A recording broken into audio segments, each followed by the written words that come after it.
The call came through at 6 in the morning, and my coffee was still hot when Colonel Briggs told me I had 40 minutes to get to Fort Haverfield, or the entire diplomatic mission was going to be reassigned to someone who actually answered their phone on the first ring. I answered on the second ring. I told him that. He did not appreciate it. My name is Marcus Reyes, and I have spent 11 years in the United States Army as a combat engineer. I have cleared minefields in places that do not appear on most maps.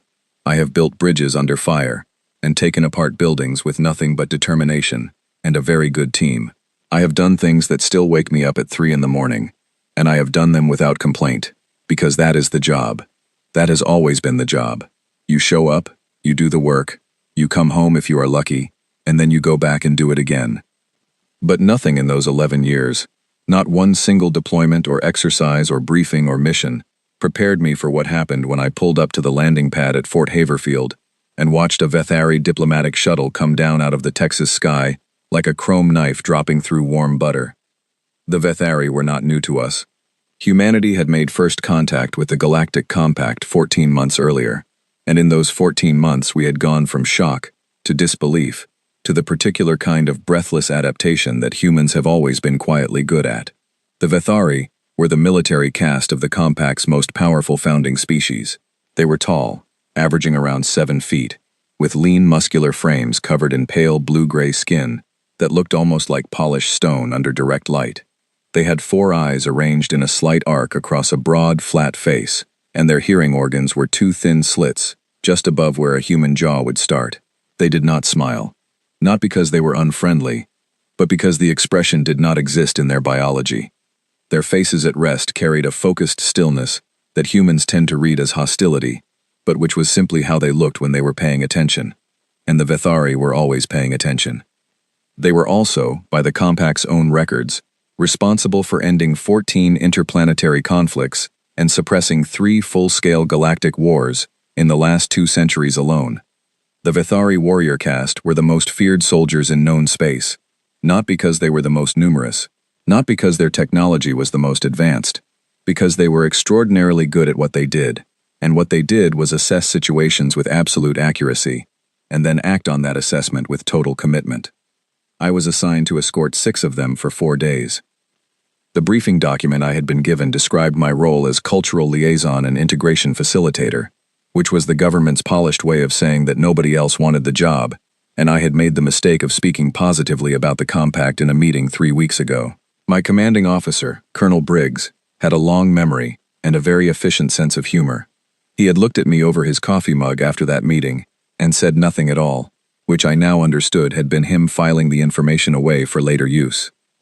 I showered, pulled on my uniform, and made it to Fort Haverfield in 38 minutes. The 2 minutes to spare felt like a personal victory. When the shuttle door opened and the delegation came down the ramp, I noticed 3 things immediately. First, they moved like water, each step perfectly placed, bodies carrying a kind of controlled readiness that I recognized from years of being around highly trained people. The kind of movement that does not call attention to itself because it does not need to. Second, their equipment was extraordinary even in diplomatic configuration. The uniforms they wore had a faint shimmer that I knew, from the briefing documents, came from lightweight kinetic dispersion weave threaded through the fabric. They wore their protection the way humans wear a cotton shirt.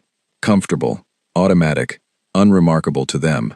Third, and most importantly, they were staring at the fort with an expression I could not immediately name. I would come to understand that expression over the next 4 days. I would see it many times.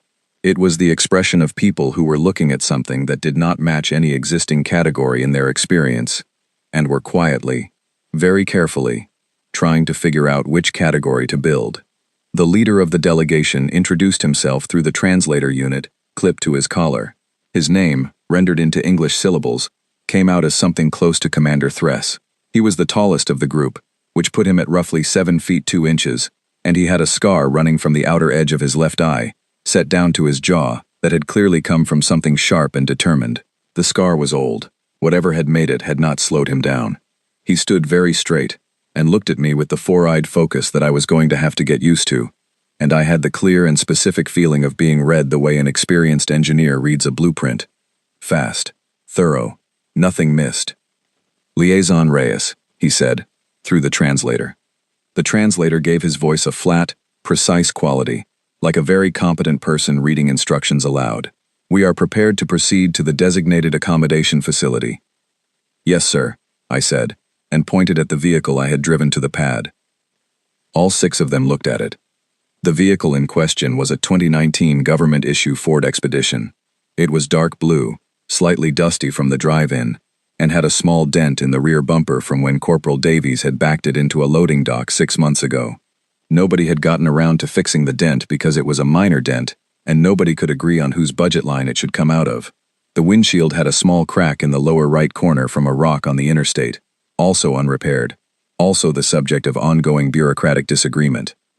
It was, in other words, a completely normal government vehicle. "This is the transport," Commander Thress said.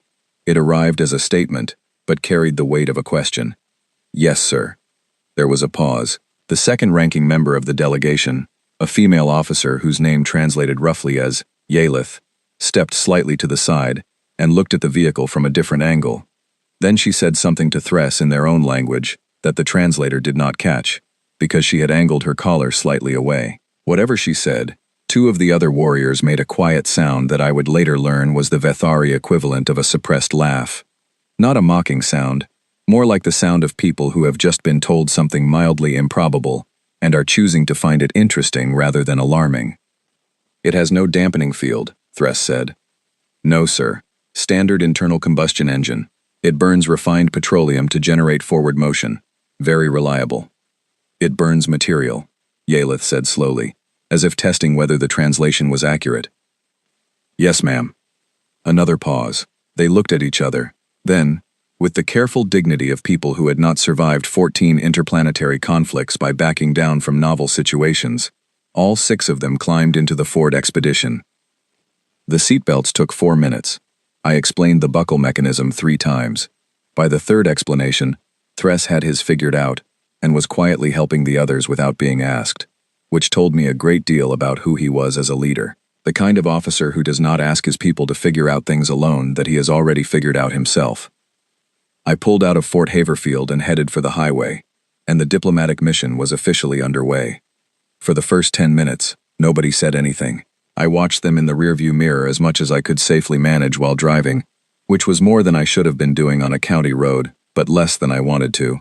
They were looking out the windows with those 4-eyed faces turned outward, watching the Texas landscape roll past. The flat brown scrub, the occasional cluster of live oaks, the long straight road cutting through dry ground toward the horizon. The sky was enormous and pale blue above it all, the way the Texas sky is enormous, as if it is making a point. I wondered what they saw. I wondered if everything looked dangerous, the way Earth was supposed to look, to species that had not evolved here. The compact databases, from what I had read in the briefing materials, classified Earth as a death world, Category 7, which was as high as the category system went for inhabited planets. The atmospheric composition, the gravity, the range of native wildlife, the seismic and storm activity, the variety and persistence of biological threats ranging from bacteria to megafauna, all of it together created an environment that most species in the compact would find profoundly inhospitable. The Vethari homeworld was Category 4, which was considered quite intense by compact standards. The fact that Earth was Category 7, and that humans had not only survived but multiplied and built cities and invented the internet, and argued about parking spots was, according to the diplomatic briefing documents, considered unusual. "Liaison Reyes," Thress said finally, about 15 minutes into the drive. "Yes, sir." "How far is the accommodation facility?" "About an hour and 20 minutes, sir. We are going to my family's property. It was cleared by your embassy staff last week as a suitable overnight location before the summit. A less formal setting, they felt. Your family property," he repeated, and something in the translation came through with a slight flatness, as if the concept was being processed carefully. "This is your personal dwelling." "My parents' place." "Yes, sir. I grew up there. My mother still lives there full-time, and my father visits most weeks. He is there now." "It was approved as a secure facility," he said. "It is secure enough," I said. "We will be comfortable." I did not understand, at the time, what exactly those words meant to a Vethari military officer trying to reconcile the concept of a civilian house with the concept of a secure facility. I was about to find out. We came off the highway 40 minutes later and turned onto the county road that wound through the low country my parents had bought before I was born. The land was dry and flat in the way that South Texas tends to be, with scrub cedar and patches of prickly pear spreading across the rocky ground. A hawk was circling something in the middle distance, patient and unhurried. The road was unpaved for the last quarter mile, and the expedition bumped and rocked over it with the cheerful indifference of a vehicle that had been driven over considerably worse. I pulled through the gate, which my father had left open, and the house came into view. I want to be precise about what the house looked like, because it matters enormously to what happened next. It was a single-story Texas limestone ranch house, built in the early 1970s by a man named Gerald, who had cared more about keeping the weather out than impressing anybody who drove past. The walls were thick, 18 inches of fitted limestone block that my grandfather had helped to lay one summer, when Gerald had run short of labor and money at the same time. The foundation was a deep reinforced concrete slab that went 4 feet down into the ground, because the land flooded sometimes, and you built accordingly if you were a person who intended to be there a long time. The roof had been replaced 12 years ago with standing seam steel, because asphalt shingles do not survive the hailstorms that move through that part of Texas with cheerful regularity, and my father had gotten tired of replacing them.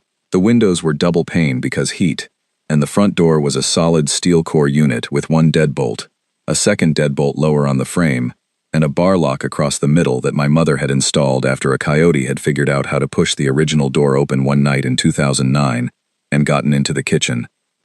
It was a house, a sturdy, honest, plain house where people had lived and worked and raised children and grown old.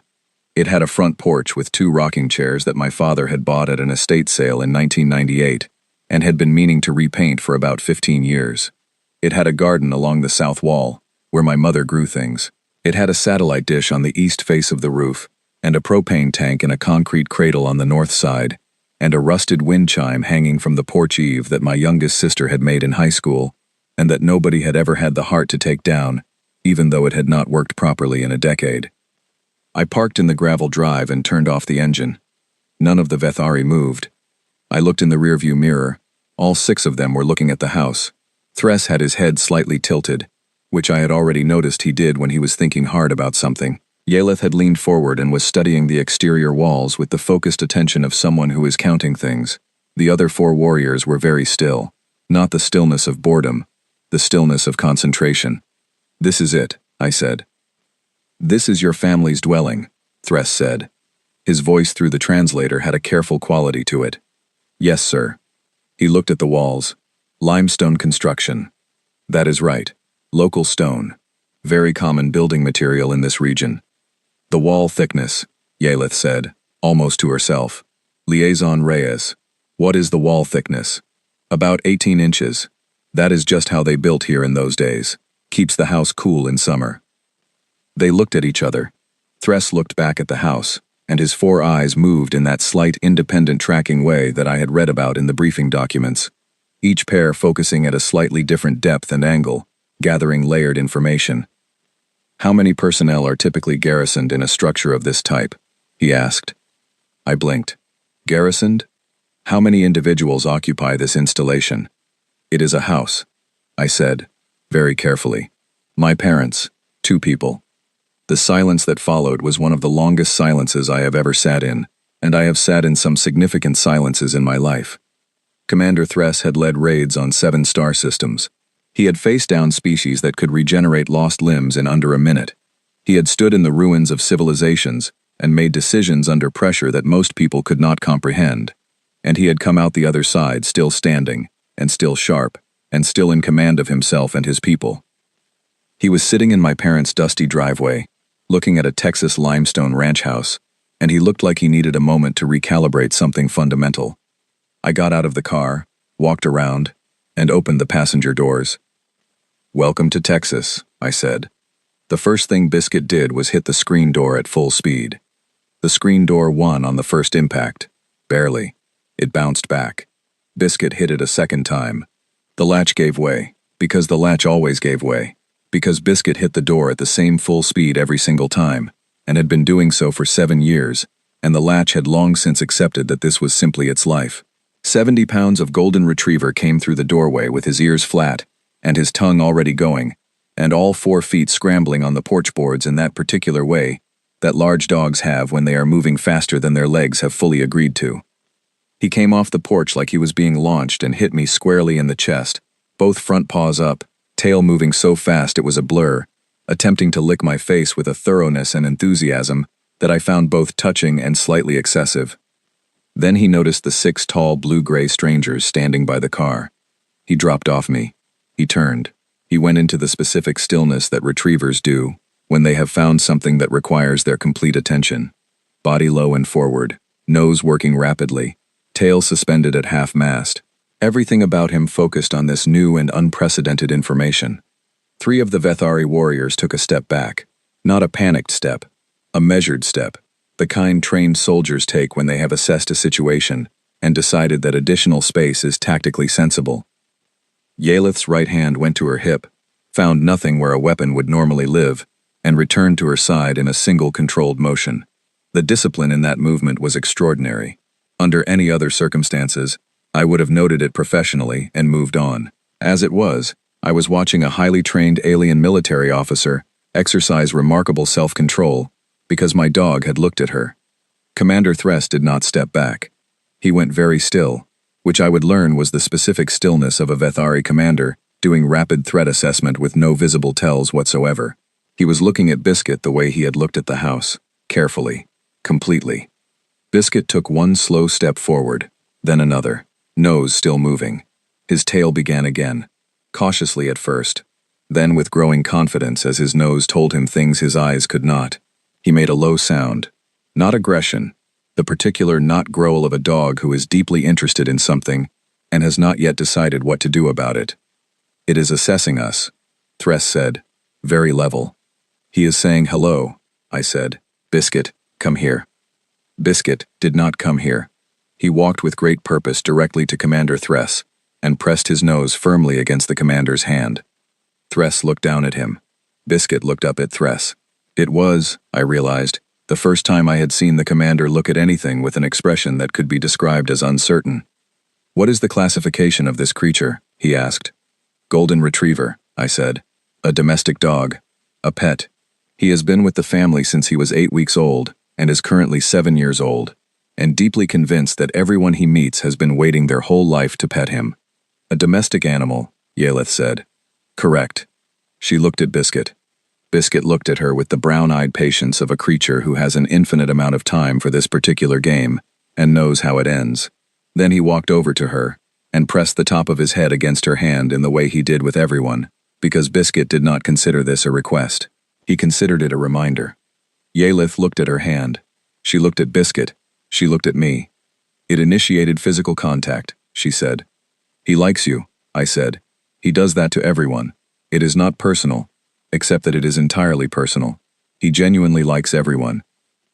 There was a pause during which I watched second-in-command Yalith of the Vethari warrior caste, veteran of more conflict than I could calculate, stand in a Texas driveway and process the fact that a golden retriever had leaned its head against her hand and was now sitting in the dirt and waiting, with the deep patience of a very good dog, for her to understand what was expected of her.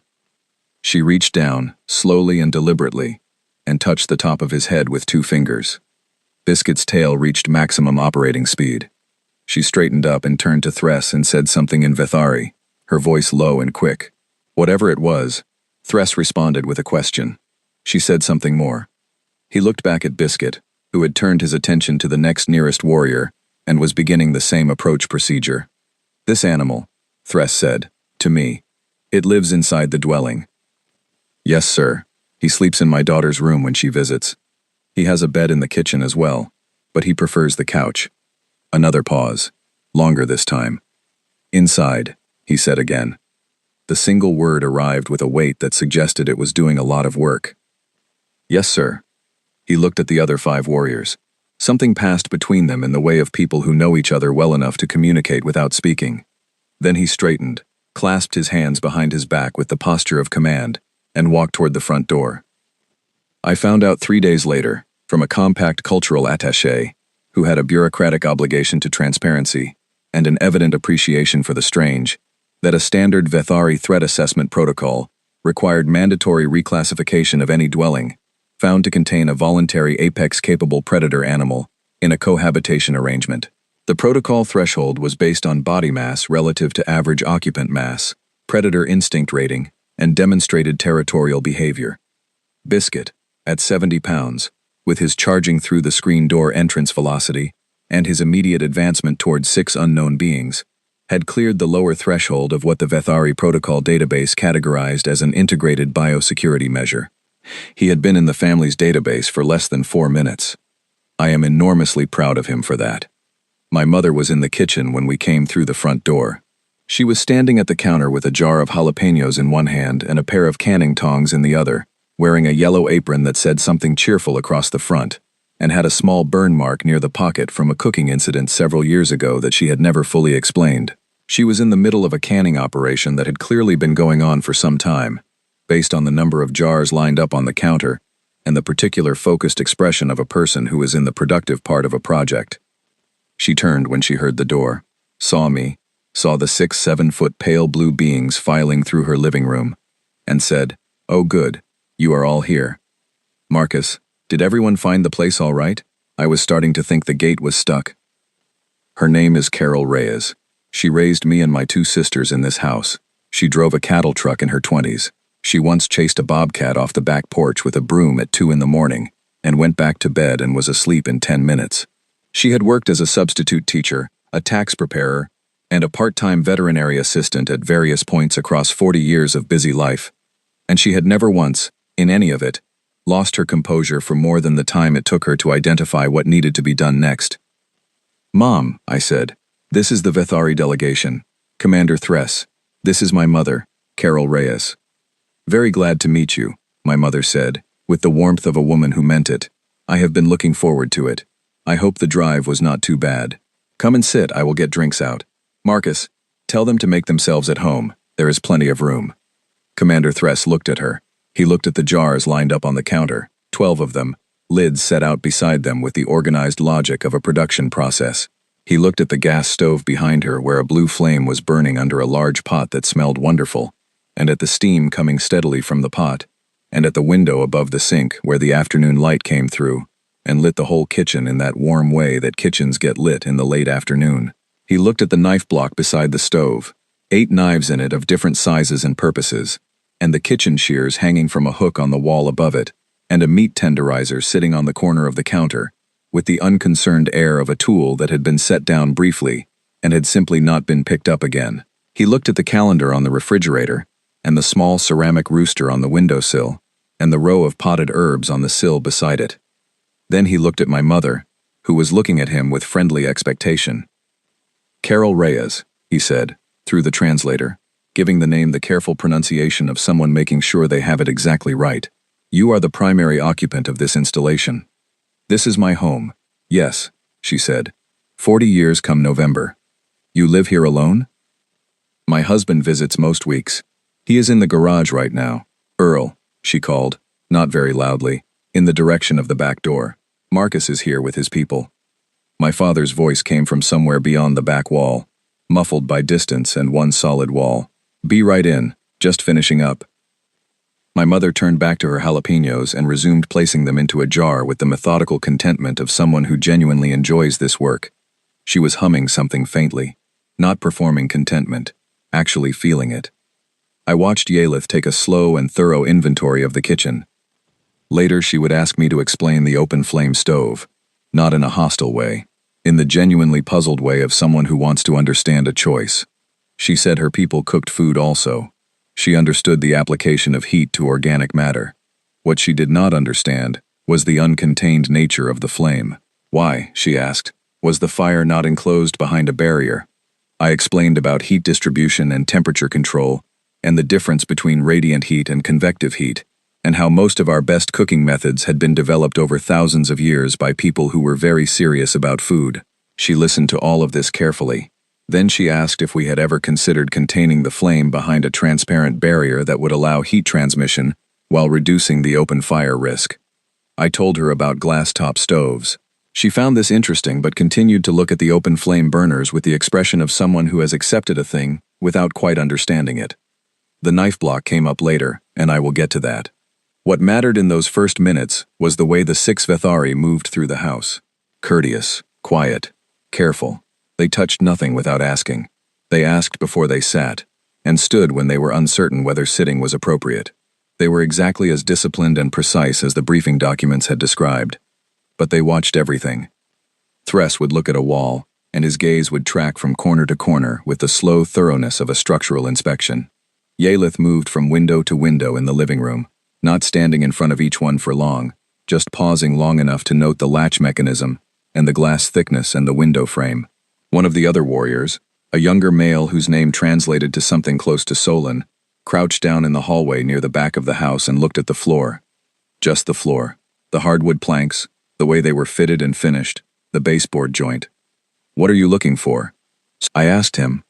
He looked up with the expression of a junior soldier caught doing something he cannot easily explain. "The interface between the structure and the substructure," he said. I was attempting to estimate the anchor depth. "The foundation," I said. "Concrete slab, about 4 feet deep. The land floods sometimes during heavy rain, so the original builder went down deep." He stood up. He looked at the floor again, then at the ceiling. His expression was the specific expression of someone who is revising an estimate upward. 4 feet, he said. "Roughly, yes. On standard civilian construction. On all construction around here," I said. "It is just how you build in this terrain if you want the building to still be there in 50 years. He nodded slowly and followed the others into the living room, and I had the distinct sense that something in his internal model of this situation had just shifted. My father came in from the garage just before dinner, wiping his hands on a shop rag. Earl Reyes was 63, built with the solidity of a man who had spent his working life doing physical work, and had not stopped just because he was old enough to. He had been a soldier and then a builder, and you could see both of those things in him if you knew what to look for. He came through the back door and he saw the Vethari standing in his living room, and he did not stop moving or change his expression beyond a mild widening of interest, and he walked over to Commander Thress and put out his hand. "Earl Reyes," he said. "Glad you could make it. Long trip for you." Thress shook his hand. He shook it with the same directness my father offered it. "Commander Thress," he said, through the translator. "The journey was comfortable. Thank you." "Good," my father said. He looked at Thress with the frank assessment of a man who had spent a lot of years evaluating people quickly, and had gotten good at it. "You hungry? Carol has been cooking since before noon." "We will eat," Thress said. "Good," my father said again, and went to wash his hands. I found out considerably later, reading through translated cultural materials, that a compact liaison officer sent me after the summit, that among the Vethari, extending an open hand to someone you have just met is a gesture of status equivalence. It is done between people of similar rank. A junior officer does not initiate it with a senior one. A civilian, by compact convention, would not initiate it with a military commander at all. My father had walked in from his garage and offered a handshake to the most senior Vethari military officer on Earth, as if they were two people meeting at a hardware store. Thress had accepted it. I think, looking back through everything that came afterward, that this moment was where something fundamental began to shift in how Commander Thress understood us. Not the house, not the dog, not the knife block or the flaming stove. The handshake from a retired soldier who wiped his hands on a shop rag before introductions because his mother had raised him right, and who looked a 7-foot alien military commander in the 4 eyes and said, effectively, "Hello, I hear you are visiting. Are you hungry?" The peer-to-peer assumption was so complete and so natural that it was not even a performance. My father did not know he was doing anything unusual. To him, there was a guest in his house. You greeted guests. That was the end of the analysis. Thress did not say anything about it. He went to the table and sat where my mother directed him, and looked at the bowl of chili she placed in front of him with the focused calm of a man examining something important. But I watched his face, and I saw the adjustment happening. The kitchen table seated 8, if everyone was willing to be friendly about it, and my family had always been friendly about it.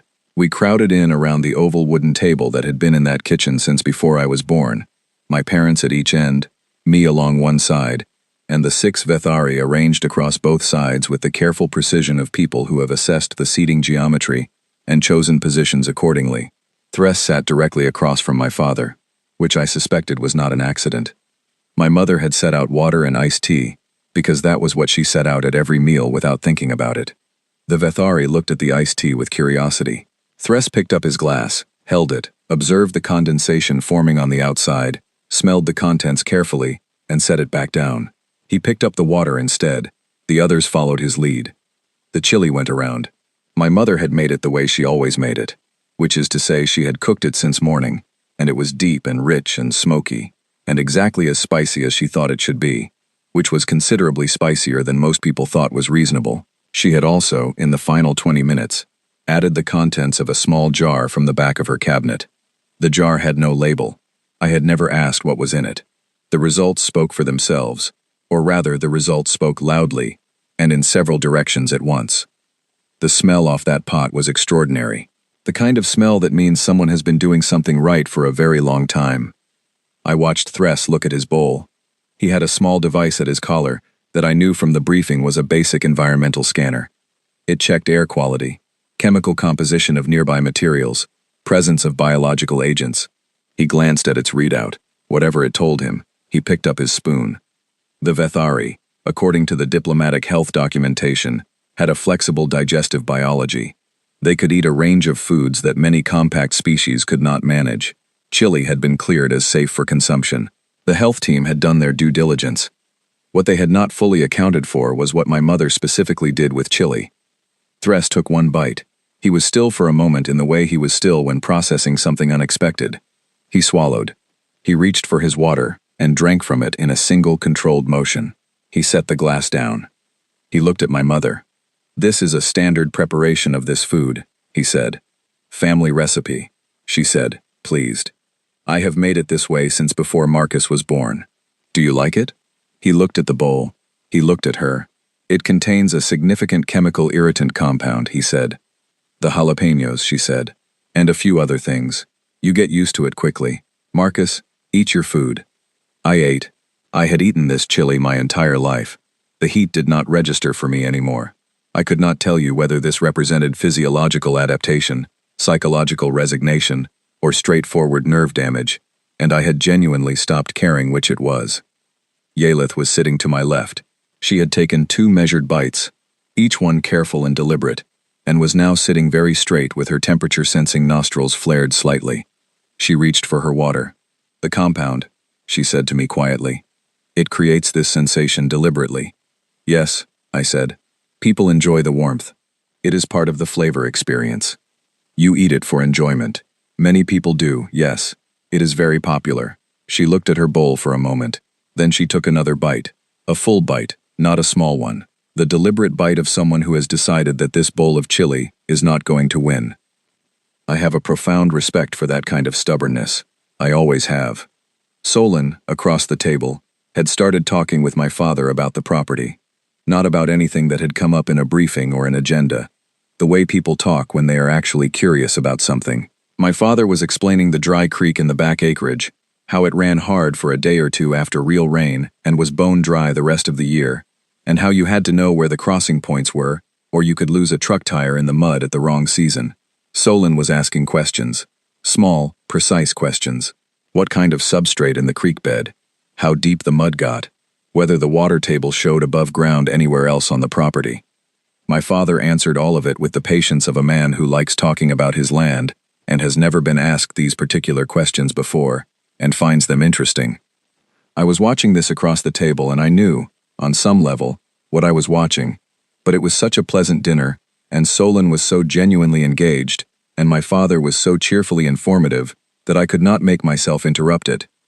The meal took about an hour. By the end of it, the chili was mostly finished. The iced tea had been tried with varying degrees of adventurousness, and my mother had produced a peach pie from the oven. She set it on the table with the quiet confidence of a woman who knows exactly what she has made and does not need anyone to tell her. The pie was from the tree in the backyard that her own mother had planted and that had been producing reliable peaches every summer for 30 years. She had made the crust from scratch that morning while we were driving to Fort Haverfield to pick up the delegation. Thress looked at the pie. "Another prepared food item," he said. "Peach pie," my mother said. "From our own tree, 30 years old. That tree." She cut him a slice and set it in front of him, with the decisive cheerfulness of a person who has decided everyone is going to eat the pie. He picked up his fork. He ate a bite of the pie. There was a pause, a genuine, full pause, of a kind I had not seen from him yet. "This," he said, "is very good." The translator rendered it with precision, and the precision somehow carried something that sounded like honest surprise. My mother smiled with the contentment of a woman who has made a good thing and had it acknowledged. "I will send some home with you," she said. "I put up preserves every year. I have extra." Commander Thress looked at her across the table. "That would be acceptable," he said. And that was the moment when I understood something important. Not about the house, not about the report that was coming, not about the treaty terms or the diplomatic consequences. Something smaller and more human than any of that. This man had walked through worlds I could not imagine. He had made decisions that ended wars. He sat at the head of the most feared military delegation in the Compact, and he carried a scar that had not stopped him from doing any of it. And he was sitting in my mother's kitchen, eating peach pie, and he meant it when he said it was very good. There are moments that you know, even as they are happening, that you will remember them forever. This was one of those moments, not because of what it meant for humanity, though it meant a great deal, because of what it meant in that kitchen, at that table, with those particular people, in that particular evening light. I ate my pie. It was excellent. It always was. My father went to bed early, as he always did, and my mother cleaned the kitchen with the efficient warmth of someone who has been feeding people all her life and finds the cleanup part as satisfying as the cooking. The Vethari helped without being asked, which I thought was interesting. Yelith collected plates from the table with the calm directness of someone who has been a guest in many places and understands that helping is a form of respect. Solon found the dish rack on the first try, which meant he had noted its location during dinner, which was either efficient or slightly unsettling, and I decided to consider it efficient.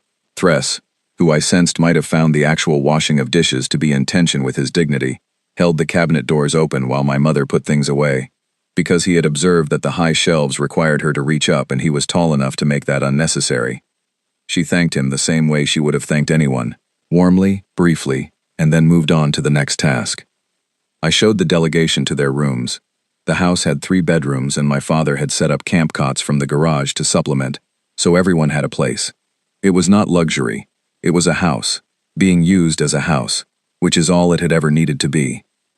Thress stood in the doorway of the main guest room and looked at it, the wooden bed frame, the quilt that had been made by my grandmother in 1981 and had been washed perhaps 200 times since, and was worn soft in the way of things that have been well used and well kept, the window looking out over the dark scrub, with the latch on the inside, and the curtains my mother had made from fabric she bought at a sale in town. "You have stayed in this room," Thress said. It was not entirely a question. "Many times," I said. "It was my aunt's room when she visited. She passed away 9 years ago." He looked at the quilt, the textile on the bed. "My grandmother made it. She has been gone about 20 years. He was quiet for a moment. "It is kept," he said. "Yes," I said. "My mother keeps it clean. It is a good quilt." He looked at it for another moment, and his expression was something I did not have a name for, not quite recognition, something adjacent to it. Then, the perimeter. There is no external monitoring. My father walks the fence line most mornings. A pause. "By himself," Thress said. "Yes, sir." He looked out the window into the dark. The night was full in the way that rural nights in Texas are full, not silent but quiet, with the sound of natural things going about natural business in the dark. A cricket somewhere close, wind in the cedar, and then, from some distance south, a coyote, not close, just present, doing what coyotes do in the dark when they think no one is listening. "What was that sound?" Thress said. "Coyote," I said. "Wild canine, native to this region. They are throughout this area. They do not bother people." He looked at me. "There are wild predator animals in proximity to this dwelling," he said. "Sure," I said. "Coyotes, bobcats on occasion, mountain lions in the hills further south, though we have not had one come close in a few years. There was a black bear sighting about 30 miles from here last spring. None of them are a concern." He was quiet. The coyote called again, closer this time, then faded. "Your parents live here," he said slowly. "2 people. No external monitoring system. in range of multiple wild predator species. They have lived here 40 years, I said. My mother gardens. My father fixes things. They are very happy here. He looked at the window. He looked at the quilt. He looked at me, and his expression was one I was beginning to recognize as the expression he used when he was working through something that did not fit neatly into any framework he had built. Liaison Reyes, he said, I have a question. Go ahead, sir. He was quiet for a moment before he asked it, which I understood now meant the question mattered. How do your people sleep? He said. In structures like this. I thought about it. He deserved an honest answer. Pretty well, I said. Usually. He held my eyes for a moment. Then he said, quietly and precisely, that is what concerns me. He said good night, and went into the room and closed the door, and I stood in the hallway for a moment, with the sound of the coyote fading in the dark, and the cricket going, and I turned that sentence over, and tried to understand it. It took me until close to midnight, lying on a cot with Biscuit's weight on my feet, to get there. He was not frightened. Not of the house, not of the dark, not of the coyotes or the absence of a monitoring system. This was a man who had stood in the wreckage of wars and had not been frightened, not in any way that reached his face or changed his decision-making. He was not the kind of person who felt fear the way most people feel it, and even if he had been, nothing in my parents' house was going to frighten him. What he had meant was something different. He had walked through this house and sat at this table, and watched my father shake his hand like they were equals, and my mother offer him pie like she would offer it to anyone, and the dog charge through the door at full speed, and then sit patiently at Yelith's feet for an entire meal, and he had looked at the limestone walls and the steel door, and the deep foundation, and the knives in the kitchen, and the two people who had lived here for 40 years, among wild animals and weather, and everything else that South Texas could produce, without alarm and without ceremony, as if this were simply life. Because for them, it was simply life. And he was one of the most experienced military minds in known space, and he had looked at our ordinary life, and seen something in it that we had never needed to articulate, because we had never had occasion to. We had just been living it. I lay in the dark with Biscuit's chin on my ankle, and I thought about what he had said, and I thought about the house and my parents and my grandfather who had helped lay the stone and my father who had driven the trucks, and my sister who had repainted the walls, and I thought about all the things we built and how we built them and why, and I understood for the first time, really understood, that there was no separation between those things in us. There had never been a separation. We did not build our houses to look strong. We built them to be strong. Because that is what you did if you were going to live in a place and raise children there, and stay for 40 years. We did not put our knives in a kitchen because we were prepared for something. We put our knives in a kitchen because that is where knives were useful for cooking. We did not raise soldiers because we were a warlike people. We raised soldiers because every generation had found itself in a world that needed them, and so you went. The house was not a fortification. It just looked that way from the outside, if the outside you were coming from had never needed to build things quite that way. The coyote was quiet. The cricket was still going. Biscuit shifted, sighed, and settled deeper against my feet. I closed my eyes and slept fine, as I generally do. I was awake at 5:40 because Biscuit stood up and shook himself, and when Biscuit shakes himself at 5:40 in the morning, it is not a subtle event. He walked to the kitchen and pushed his bowl against the baseboard until it rang out, which was his version of a detailed explanation, and I got up and fed him. While I was doing that, I noticed that the back porch light was on. I poured 2 cups of coffee and went outside. Commander Thress was standing at the far edge of the porch, looking out over the property in the early light. His posture was the posture of command, straight and settled, arms at his sides. His 4 eyes were moving across the landscape in that slow, layered tracking motion. I walked over and held out one of the cups. He looked at it. "You do not have to offer," he said. "Something to hold," I said. "Early morning. It helps." He took the cup. He held it. He did not drink it. We stood there together while the sky went from dark blue to pale, and the birds began waking up in the cedar, and the heat began building at the edges of things. The scrub stretched out flat and gray-green and still, and here and there a rock outcropping caught the first light and went gold. "Your father built this structure," Thress said, after a while. "No," I said. "A man named Gerald built it in 1972. My parents bought it in 1984. But your father maintains it. He does most of the work. Yes. I have helped over the years. My sister repainted the exterior about 3 years ago. My brother-in-law reran the electrical on the east side last summer. He nodded slowly.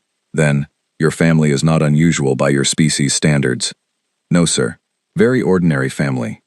Your grandfather served in a military conflict, he said. I looked at him. I had not mentioned my grandfather. Not at dinner, not at any point during the evening. Korea, I said. 1950. Your father served. 2 tours, Army Corps of Engineers. Yourself. 11 years, 2 deployments. Yes, sir. Your sister, 6 years in your naval branch. That is correct. And a cousin. Afghanistan. 2 deployments. Yes. I looked at him directly. You ran a record search.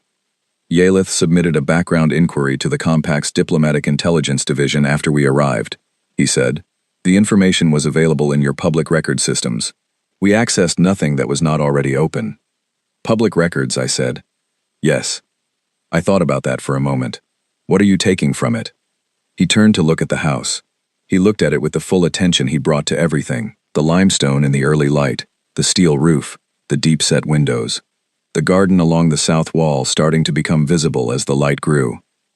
I am taking from it, he said, that your species produces soldiers from ordinary households, across multiple generations, as a matter of custom, not as a crisis response, not as a dedicated caste function, as a thing that simply happens, generation to generation, in families that are otherwise indistinguishable from non-military families.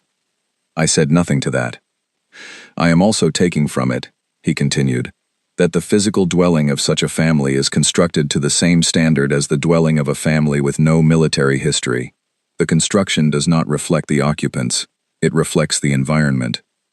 We build for what the weather does, I said, and for what lasts. Yes, he said, that is what I mean. He was quiet again. The hawk from the day before, or one very like it, appeared over the scrub to the east and began circling. In the compact, he said, after a while, there is a clear delineation between the civilian population and the military population. Different training tracks, different communities, different physical infrastructure. The garrison looks different from the town. You can tell, from looking, which is which. I know, I said.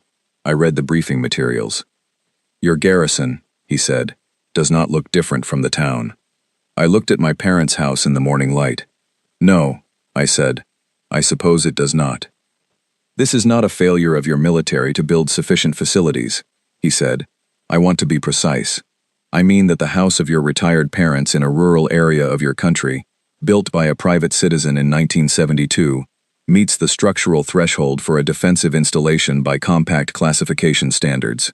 18-inch load-bearing stone walls, reinforced concrete foundation, steel core door with redundant locking mechanisms, double-glazed apertures, independent power source. He paused, and a resident animal classified at Tier 4 predator threshold. I looked at him. Biscuit, I said.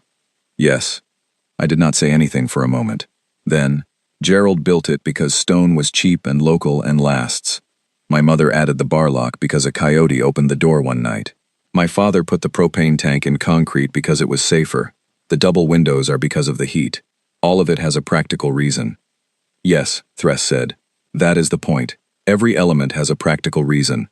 And the accumulation of practical reasons produces something that, from the outside, appears to be a fortified position maintained by a retired couple who keep a large predator animal indoors and live contentedly in range of multiple wild apex species. He looked at me. This is ordinary, he said. You have indicated it is ordinary. I have reviewed your public records and I believe you. This is not a selected example. This is simply how your people live. I looked at the house. I looked at the garden, where my mother's tomatoes were coming up along the south wall. I looked at the old wind chime my sister had made hanging from the porch eave. We just live here, I said. Yes, Thress said. That is what I mean. He handed me back the coffee cup still full. He straightened his uniform. We should prepare to leave for the summit, he said. There is work to be done today.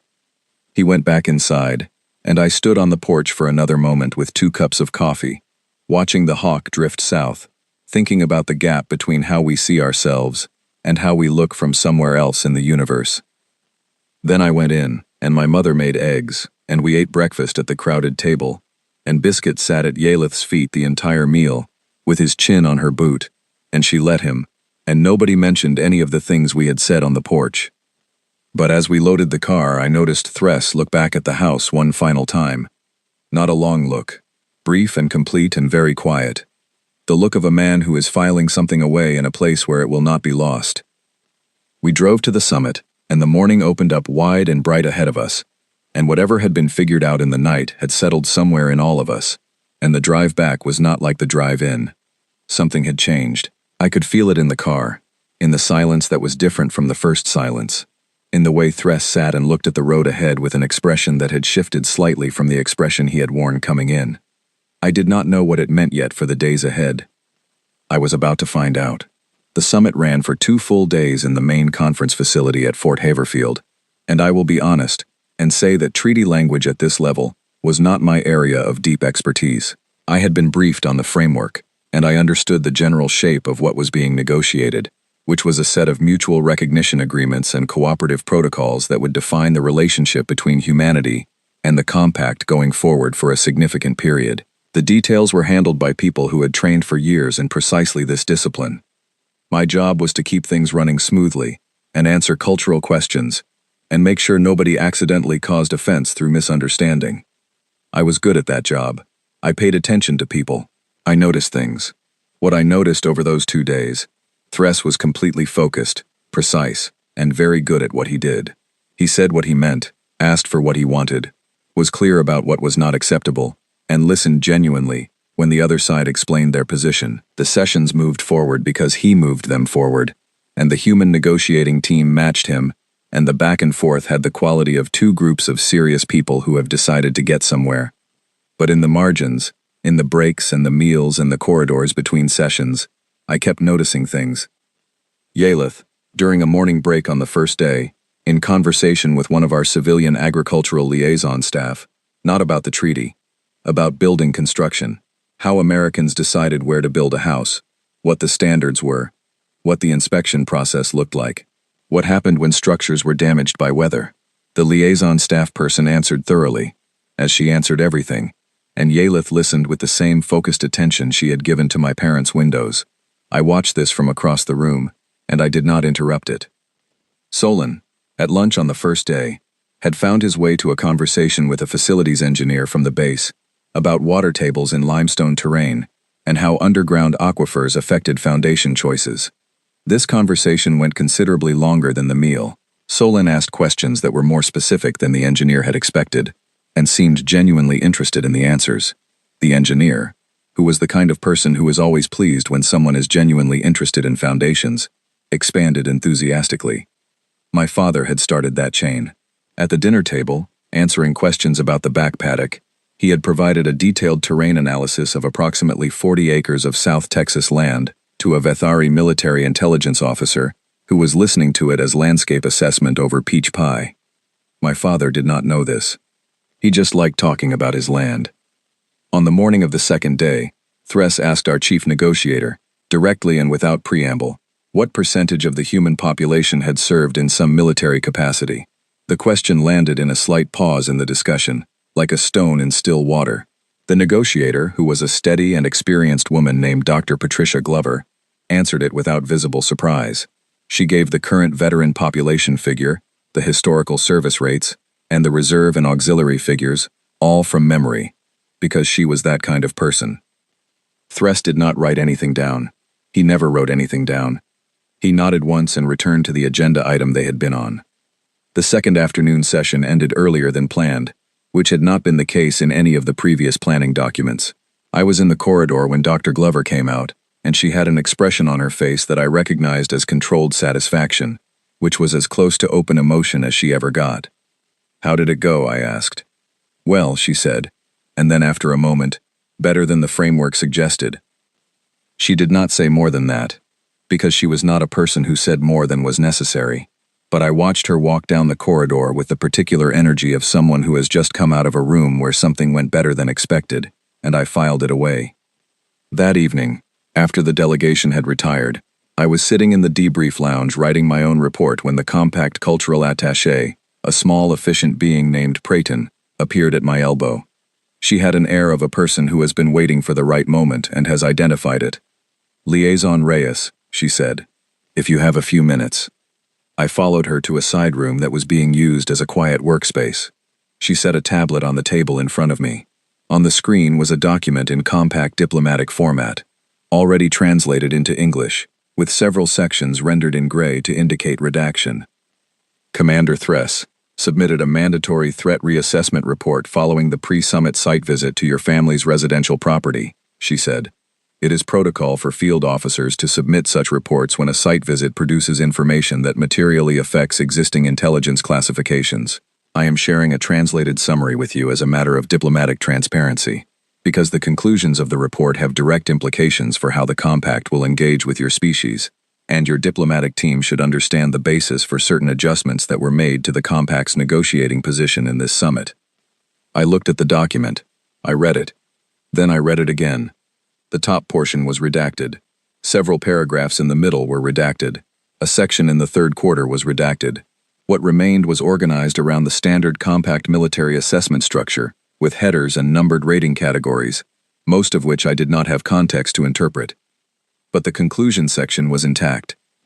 It read, in the formal and exact language of compact military intelligence documentation, preliminary threat classification of Homo sapiens as a Category B emerging species, with military capacity concentrated in formal defense structures and a clearly delineated civilian-military boundary, is assessed as fundamentally inaccurate and requires immediate revision. Site assessment of standard civilian residential structure, occupied by 2 non-active adult humans of retirement age, with no current formal military affiliation, produced the following observations. 1. Structural construction materials and methods consistent with low to mid-level defensive fortification by compact standards. 2. Integration of multiple edged implements and impact tools within the standard domestic living space in immediate access configuration. 3. Voluntary cohabitation with a domesticated animal, meeting the threshold for compact Tier 4 predator classification, based on mass, territorial behavior indicators, and demonstrated approach without threat posture toward unknown individuals. 4. Residential proximity to multiple wild apex category predator territories, with no defensive countermeasures deployed, and no apparent behavioral concern demonstrated by occupants. 5. Documentation of 3-generation military service pattern within a single family unit described by the assigned human liaison officer as ordinary. The next paragraph. Standard compact methodology for distinguishing civilian from military population in target or allied species assumes a structural and behavioral separation between the two groups. This methodology cannot be applied to Homo sapiens. The civilian population at large appears to maintain baseline environmental adaptation, structural defensive practice, and multi-generational service patterns that do not degrade in the absence of formal military enrollment. The physical residential environment reflects accumulated optimization across generations of occupants. There is no observable break between the defensive practices of the non-military family and those of a military family, because both are products of the same environment and the same inherited practices. And then the final section, the one that I kept returning to. It is the assessment of this officer that Category B classification represents a strategic misunderstanding of significant and potentially critical consequence. Recommend immediate upward revision of threat classification across all tiers. Recommend further that all compact member states receive a revised briefing indicating that what humans designate as a civilian population and what humans designate as a military population may, in operational practice, describe the same individuals at different points in the same life. I set the tablet down. I looked at the wall for a moment, because I needed a moment. "He wrote this," I said, "after one evening at my parents' house." "Yes," Prayton said, "because of the limestone and the knife block and the dog. And the foundation depth," she said, "and the door mechanism, and the family service history, and several other items that appear in the redacted sections." She paused. "The dietary capsaicin tolerance of your species appears in one redacted section. I mention this only because it was listed as a separate data point from the food preparation methods." I thought about Yalith eating the chili, with her nostrils flared, and her back straight, and her jaw set. "And the other redacted sections?" I asked. She was quiet for a moment. One section pertains to the large domestic animal, she said. Biscuit, I said. Yes, she said. The classification level of that section is higher than the rest of the document. I looked at her. She looked back at me with the expression of a professional who has made peace with the fact that her job occasionally produces situations that defy easy categorization. A section of a classified compact military intelligence report, I said slowly, about my parents' golden retriever, is classified at a higher level than the rest of the report about my parents' house being assessed as a fortified installation. Yes, she said. I was quiet for a moment. The summit terms, I said. You said adjustments were made. The second morning session ran considerably longer than scheduled, she said. Several of the initial compact positions were revised during that session. The final treaty terms as agreed upon are materially more favorable to your species than the framework document had suggested they would be. Because of the threat reassessment. I cannot speak to the specific reasoning of Commander Thress, she said, in the precise way of a professional who knows exactly where the line is. I can tell you that the report was filed the morning of the first summit day, and that the session adjustments occurred on the second day. I thought about Thress on the back porch in the early light, holding a cup of coffee he never drank, looking at an ordinary house, and telling me that it was what concerned him. I thought about him understanding, from one evening in a kitchen and one night in a stone house and one morning watching the sun come up over the scrub, something about us that we had never needed to say aloud, something that we had simply always been. We build things to last, all of our things, not because we plan for war, because we live in a world that does not go easy, and we have always lived in a world that does not go easy, and you build accordingly when that is the world you have. I called my mother that evening. She answered on the second ring. How is it going? She asked. Well, I said. The summit went well. Very well, actually. You helped. Oh, I didn't do anything, she said. Mom, I said, you made chili. In a kitchen that a Vethari military commander assessed as a tactical installation. The report is partially classified and at least one section of it is about your dog. A pause. Biscuit? She said. Yes. What did they say about Biscuit? I don't know, I said. That section is at the highest classification level. Another pause. Well, she said, he is a very good dog. He is, I said. Mom, you also inadvertently helped renegotiate humanity's position in the galactic community. Oh, she said, that is nice. Did those tall blue boys get enough to eat though? The one who sat across from your father, I don't think he finished his chili. I should have sent more home with them. I thought about Commander Thress of the Vethari warrior caste, veteran of 14 interplanetary conflicts, sitting somewhere in a compact vessel with a container of my mother's peach preserves. I think they were fed, I said. I should have sent more, she said again, with the conviction of a woman who has never once believed that there was enough food sent with anyone. I said goodnight and went to the departure pad, and I shook hands with each of the delegation in turn as the shuttle prepared to lift. Solon, who had learned the water table depth of my parents' back 40 during dinner. The others, who had catalogued the windows and measured the walls with their eyes, and noted everything. Yalith, who had let Biscuit rest his chin on her boot for an entire breakfast without asking him to move, and who gave me a nod that carried more weight than most words I had been handed that week. And Thress. He shook my hand the way my father had shaken his, directly, without ceremony, one person to another. Liaison Reyes, he said. Commander. He held my eyes for a moment. Thank your mother, he said. The food was exceptional. The hospitality was notable. I will tell her, I said. She will be pleased. I am sure she will be, he said. And then, after a brief pause, in the level tone of a man saying something he has considered carefully and has decided to say plainly, your people are difficult to classify. We have heard that before, I said. The edge of his expression moved in a way I had come to recognize as the Vethari equivalent of a dry acknowledgement. I imagine you will continue to hear it, he said. He turned and went up the ramp. The delegation followed, the door closed. The shuttle lifted in that smooth, noiseless way, rising straight up without drama, and disappeared into the blue Texas sky. I stood on the pad for a moment in the heat and the light and the open space of it. Then I got in the Ford Expedition, with the dent in the bumper and the cracked windshield, and drove back toward the fort, and I wrote up my report, and I submitted it, and Colonel Briggs called me back in under 30 minutes. "Reyes," he said. "Sir, did your mother's house end up in a classified compact intelligence document?" "Yes, sir." "And the dog?" "Yes, sir. The dog section is classified at a higher level than the house section." There was a silence that I enjoyed very much. "Carry on," he said, and hung up. I sat in the parking lot for a minute longer after that call. The heat was building fast, the way it does in Texas in June, and the asphalt around the car was starting to shimmer at the edges. I thought about Thress on the back porch in the early morning.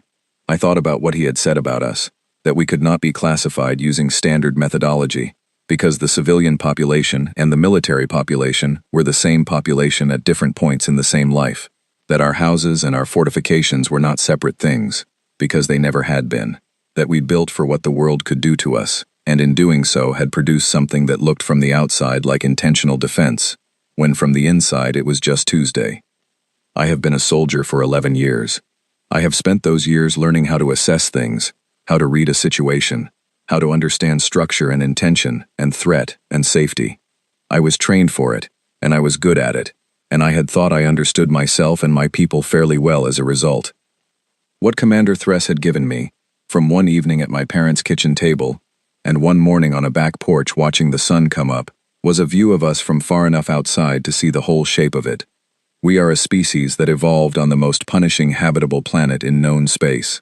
We have been living with things that could kill us every day of our history on this earth, and we have responded not by becoming afraid, but by becoming prepared, in a way so deep and so old that we no longer see it as preparation.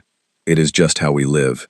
The stone walls and the steel doors and the deep foundations, the knives in the kitchen and the wild animals in the dark, and the dog that charges through doors, and the two old people who have lived here 40 years and have no intention of leaving. The grandfathers and the fathers and the children who go and come back and go again. We do not divide those things into categories. We never needed to. We are all of it at once, all the time, and we do not notice it because we have never known anything else. Commander Thress noticed it because he had come from somewhere else. And from somewhere else, it looked like something remarkable.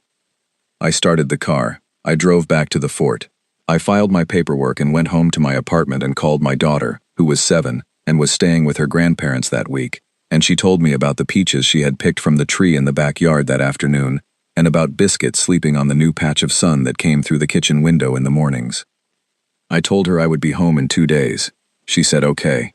Then she asked me if the alien people were nice. "Very," I said. "Were they scared of anything?" she asked, with the directness of a 7-year-old who is interested in who is scared of what. I thought about Thress on the porch. I thought about the classified section of the report. "Biscuit scared them a little at first," I said. She laughed. It was a very good laugh. "Biscuit is not scary," she said. "No," I said, "but he kind of surprised them." She thought about that for a second. Then, "Biscuit surprises everybody," she said. It was said with the certainty of a child who has had a front row seat to this for years.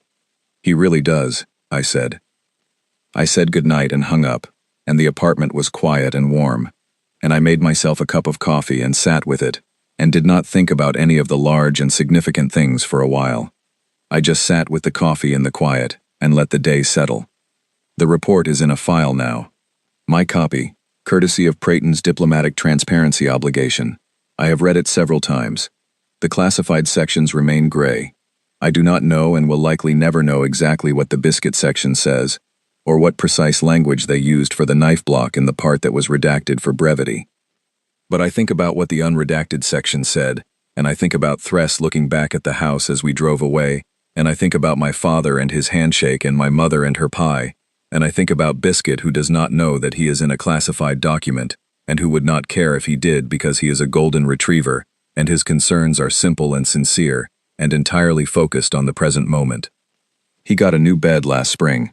He ignored it for 3 weeks, and then my mother found him asleep on it one morning, with all 4 feet in the air, which is the highest compliment he gives anything. He is a very good dog. He has always been a very good dog. I sleep fine, usually. And somewhere out in the compact, a veteran of 14 interplanetary conflicts is briefing a room full of admirals about a Category 7 death world where the civilians live in 18-inch stone walls, and keep large predator animals in their kitchens, and eat chemically irritant food for pleasure, and raise soldiers from generation to generation like they are growing something in a garden, and where a two-person household in a rural area produces, upon inspection, a classified multi-section intelligence document, including one section about the family dog. I think about that sometimes. I am proud of all of it, every single part. My mother is still making chili. She says she might adjust the recipe slightly, get the heat a little more even through the batch. I have told her that the current version has already achieved a degree of galactic significance. She said that is very nice, and asked if I wanted some to take home. I said yes. I always say yes. That is just how we are.